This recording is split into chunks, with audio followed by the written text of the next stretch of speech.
中国宣布回台10项措施了后，全国商总明仔载按说要招产业的代表对这项措施来发表意见。因内的委会是发声，叫大家唔通去互中国施压。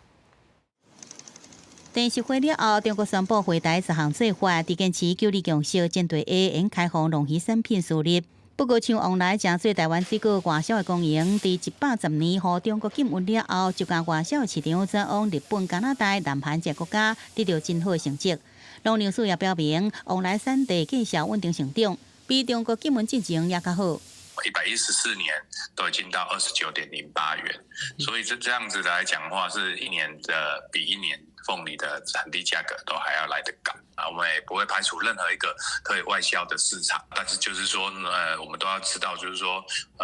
市场是有一个风险性。今年往来外销达到9422吨，销量甲往年差不多，无拄到阻碍。农粮署讲支持拍开新的外销市场，不过同时嘛要注意分散市场风险。因为中国呼吁全面恢复两岸直航的航点，但好即阵无开放。自由行的部分嘛要先经过观光小量化沟通。对此，全国商业总会20要求旅行旅馆、食品、糕仔饼、水果、游览车这7大工协会产业座谈，引来外界质疑，是不是和中方施压，要对政府表示态度？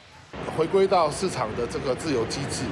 让这个航空公司自己决定，能赚钱的就飞，不能赚钱的就不要飞。如果中国必须透过施压工商团体出来表态，那就很明显的这一个所谓的10大惠台措施，以及郑丽文去见习近平呢，对台湾的经济其实是没有帮助的。陆委会或者民进党的人士是把商总的动作视为说是中共的间接施压，帮助中共来施压政府的话，那不过就是在自己人里面找敌人。商总强调是回应各界意见，不过陆委会证实，产业界受到中方要求，表示态度支持，呼吁相关工会爱固执被利用，正做对政府施加压力的工具。王定宇指控中共利用以商逼政的旧手段，也王宏美是批评政府操作空中保台，无爱插管工产业的死活。记者综合报道。